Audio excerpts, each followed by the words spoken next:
Şeyimiz, ilim keyfiyatını, süpetlik okurmenlerini avutuşunu, ulanın kalbini beyitişini, ulanın manevi royuğa uzuk verişini maksat kılıdı. Doktor Zulfikar Barat Özbaş'ın teşebbüsü ve yetekleşi bilen başlangan. Şundakla ilimnin zakitini berişini, ilim arkalık yaşlarını terbiyeleştirmeyi maksat kılgan bu ilimçeyimiz başladığından 2 yıldan beri nadir isil kitaplarını muhakem kılıp, talqin kılıp, film qilib ishlab xalqimizga sundi, sunğandımı xalis niyat iqboli bilan sundi. Endi bizning ilimchiyimizning maydonga chiqishi bilan jamiyatda kitap o'qishdan iborat bir dolqon, kitap yildan iborat bir yangi madaniyat hukmi maydonga keldi. Endi ilimchiyimizga qatnashgan mushu aziz bizning qarindoshlarimiz ilimninki hozirga qadar ilimning nopuzini, ilimning ilmiyligini, ilmiy ruhni, munozir axloqini ta'kidlab kelyapti va mushu yo'lda o'zininki ma'naviyatini betish bilan birga bizningki so'llarimizni jonlantirib, bizning so'rnimizga o'zgacha to'z xoslik, aloylik aks etyapti. Endi ilimchiyi biz deyotgan boshqalar qat'iy o'xshamaydi.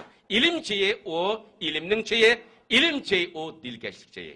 Ilimchiyda mehr muhabbat va ilim va qimmat va qadr qimmat va ilimchiyda ruh va bu ruh hammamizning vujudidan, hammamizning qalbidan, hammamizning mushu ilim so'rini qadam tashrif qilgan qadamimizdan keladi.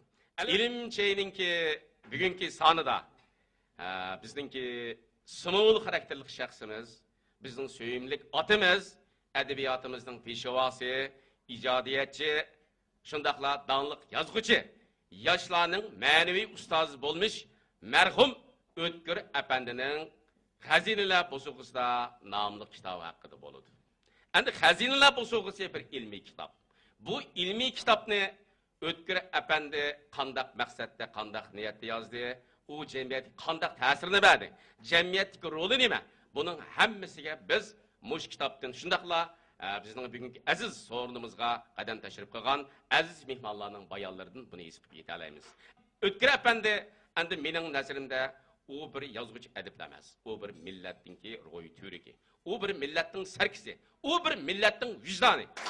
Endi O'tkir apandini bilmay turib rahmat mehmonlar. İlimcheyimizningki bir alayligi ilimcheyda qatlam, martaba, o'rin surishti qilinmaydi. İlimcheyimizda ilmiylik asas qilindi. İlimcheyimizda mehr muhabbat, xolislik, ilmiy ruh bu tashabbus qilindi. Adabiyotdan tortib takimush xattat ilmigacha har ilmda o'zininki mushu leksiyalarini, o'zining ijodiyatini, o'zining yurak so'zlarini ayamagan. O'tkir apandi xalqimizdan bir til, bir niyatda, bir maqsadda yashadik. Xalqning suyida oqdi, o'tida ko'ydi. Ailesini qayirib qo'yib, o'zininki milliy badiiy majburiyatini to'liq ado qildi. Bulupmu elbeten hakkıdaki bu zat-ı mübarekninki elbeten hakkıdaki eserleri hemmimizin yürek tarihini çekiyordu. Bir ömür elbeten üçün kalem tevretken bu edip mundak mısralarını kaldırdı. Bulbul eytur bostanımdan ayrıma. Laçın eytur kanatımda kayrıma. Men eytur men bilik susuz neksun. Mini halkım kucağıdın ayrıma. Hürmetlik bihvallah, menin ilimchiyninki muqaddimi süpüdü deydiğinim hazırca muşuladın ibaret. Men bugünkü bu ilimchiyimizga qadam tashrif qilgan bir qism aziz mehmonlarga bir tanıştırıp ötsem, bizning bugünkü bu so'rinimizda acayip xosiyatlik, tavarruk, sumovulsimon insonlarimiz bor. Bugünkü so'rinimizning hurmatiga alayda qadam tashrif qilgan bizning bir suyimlik kishimiz bor.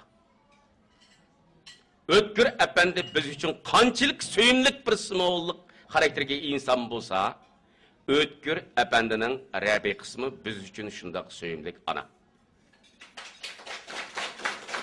Bugungi so'rinimizga O'tkir apandining rabiqisi, O'tkir apandining o'tida kuyib suyida oqqan O'tkir apandining O'tkir apandi bo'lishiga un-tunsiz to'p qo'shgan bizningki suyimlik, qadrlik onamiz Xalchixon ana.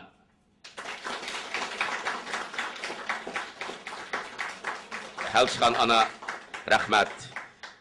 Tallari eson bo'lsin.